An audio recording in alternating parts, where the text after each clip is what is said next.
Was it true that you were in a production of Bye Bye Birdie in school? Yes. Was this high school or? It was high school on the condition I not sing, but I lip sync. Was it the only play that you were in? I was in some other plays. I had a speaking but not singing role, as I recall, in Sound of Music.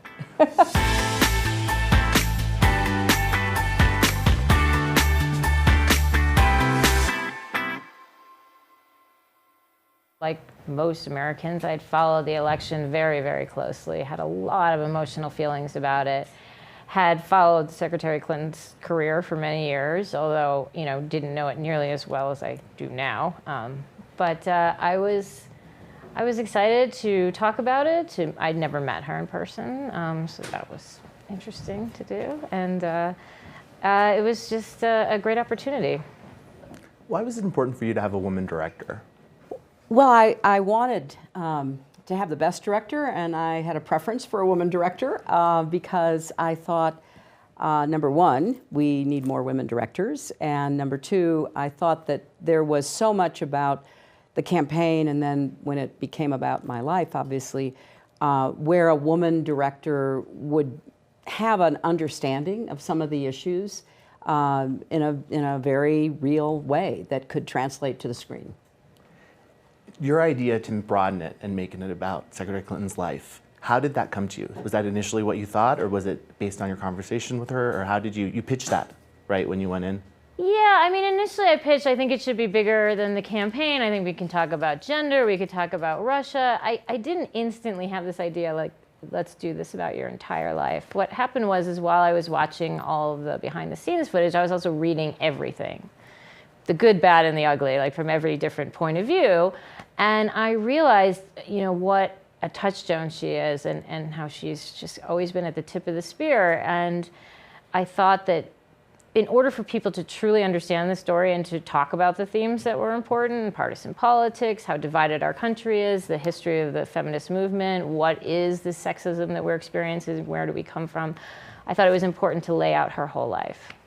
One of the things I really loved about the movie is how it places you as a trailblazer throughout your career and throughout your life before you even entered into the White House. When did you first identify yourself as a feminist? I always thought that being a feminist was just absolutely to be expected, because what is it? It's the belief that men and women should have the same equal rights in the economy, in politics, in the culture and society. So I never understood why it was very controversial. And certainly when I came of age and started not just going to college and law school, there were so many barriers to women's full participation. There were jobs we couldn't apply for, scholarships we weren't eligible for, colleges we couldn't go to. There was just so much that basically said, stay in your lane. You can be really good, but stay in your lane. And I was just part of that, second wave feminism, where people said, wait a minute, we've got to tear down these barriers and try to make sure that the promise of equality is real. The documentary revisits the 1992 comments that were controversial at the time about staying home and baking cookies. Mm-hmm. In 2016, when Beyoncé performed at a fundraiser for you in Cleveland, she reclaimed that quote and used it as a message for empowerment. How did that feel? I did not know that Beyoncé was going to use that quote from the '92 campaign about following my profession. But when I saw the setup of the stage and that was going to be prominently featured, I thought, good for you. Really, good for you, because her career trajectory has demonstrated so clearly how she's embraced feminism and stood up for herself and spoken out. And for her to adopt that and use it as a theme for her support of my campaign really made me just break out in a huge smile. Nanette, what surprised you the most about making this documentary? I think what surprised me is understanding all the various examples of how she was polarizing over the years and how that happened, and understanding the humanity of it. There are moments in the film where you see Hillary as the first lady, and she's trying to pursue universal health care, and she's burned an effigy over it. There are You had forgotten that, right? I had forgotten it until I, saw the film when she finished, and I saw that footage. But I think that, as Nanette does such a great job of demonstrating in the film, the film is about me, it's about my life, but it's about these bigger issues, really the arc of women's lives and the women's movement, and also, both the advances we've made in politics, but also the pushback that we see so clearly today. So I think that in the 4 hours, it should be really fruitful for lots of conversations that are, yes, about what I did or what I said, but more than that, how does this fit into the history of women's rights and roles? I'm sorry, Nanette, I cut you off. You were saying? No, that's okay. I mean, there are plenty of examples. So, when she became the First Lady of Arkansas, she goes on the local TV show, and the interviewer says, how do you feel about being First Lady of Arkansas when you have your own job, you wouldn't take your husband's last name, you don't stay at home, he just has this litany of criticisms that are kind of shocking in today's world, and yet that was just normal on television. And so to see how blatant the sexism was, and now it's still there, it's just more insidious. It's very surprising and shocking to see it all laid out. You spoke last night about the misogyny online, especially when you're a woman running for president, and you referenced Elizabeth Warren and what she's been going through. Why do you think there is so much hatred online for women who are trying to run for president or seek leadership positions? It's a great question, because I don't think it's in any way limited to women trying to run for president, but because of the high visibility of women who try, the misogyny that is directed not only at the women themselves, but at their supporters is so shocking. And I remember in 2016, look, I have a tough skin. I put myself out there. I was the one running. But what was said and done to my supporters, men and women, but predominantly women, who spoke up for me or proclaimed their support for me online, was just so vile.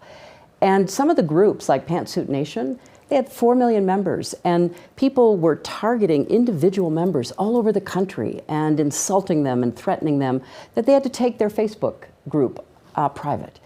And so I'm seeing some of the same right now, some of the organized efforts to undercut, demean, belittle the women who have been running and still are running in this election. Did you ever read the comments yourself? Did you ever go on Twitter to see what people were saying, or were you ever hurt by what people were saying, or did you stay away from it? No, I never did, because first of all, a lot of it was manufactured. We now know that a lot of it was amplified by Russian bots. That's still going on. And I knew that it was not really about me. It was about the threat that a woman running for president posed to certain set beliefs and structures. And it's fascinating because we've had lots of women leaders around the world who come out of parliamentary systems, and it's a different kind of effort that you put into in a parliamentary system where you just literally run in one small constituency and then your peers choose you as leader.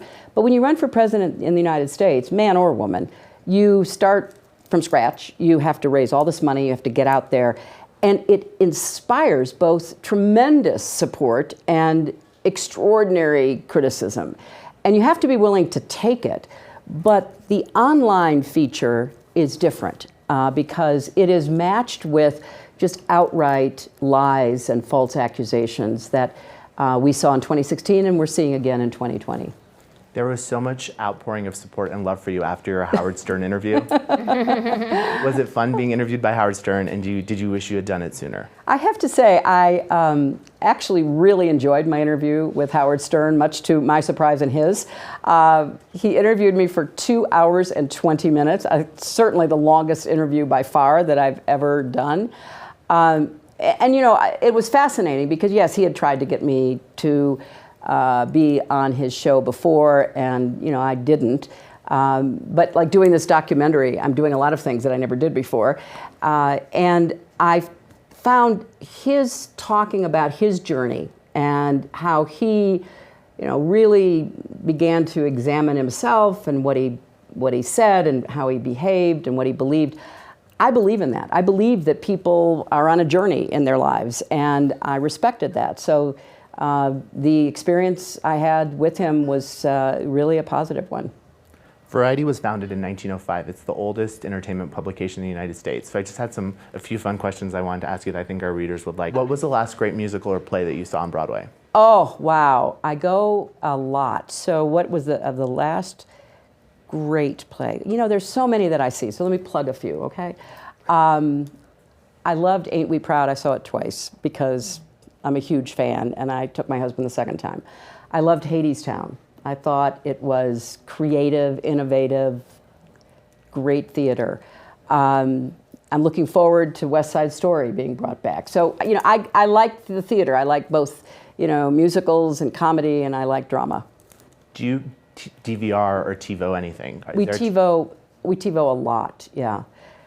And we're way behind on catching up. So my husband is in charge of the TiVo. It's kind of like a gender-linked role. And he TiVos sports events, he TiVos news events, he TiVos a lot of series that he watches. And so, yeah, we have a lot of backed up on our DVR. What do you make of the Oscars only nominating men again?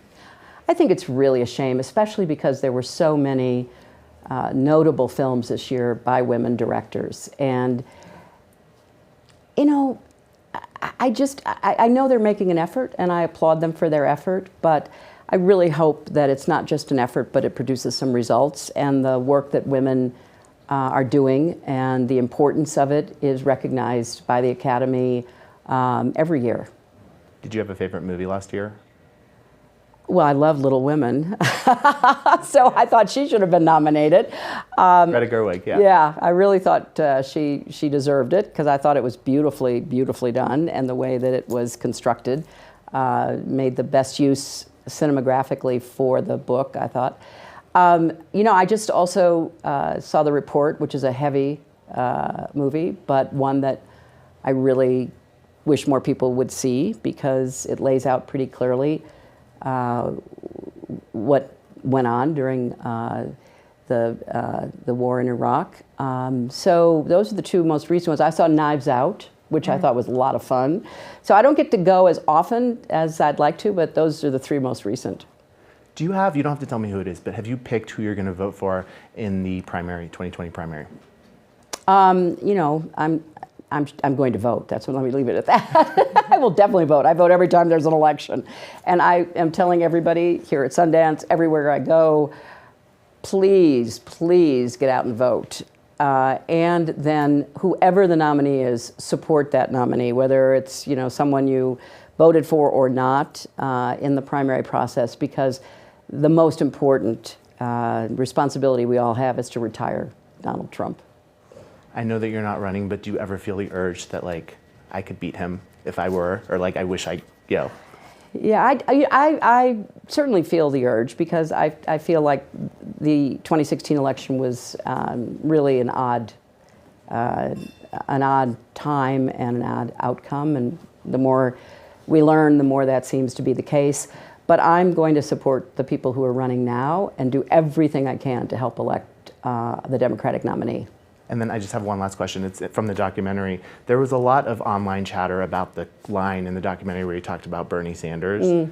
But I feel like the context got lost because you were talking about his history in Washington, D.C. and how the press treated you versus him. Could you sort of clarify that? Well, I think we did that interview about a year and a half ago. I wasn't thinking about the election by any means. And I've said I'm going to support the nominee, but I do think it's important to look at somebody's record and look at what they've gotten done and see whether you agree with that or not. I think that's what any voter paying attention should do.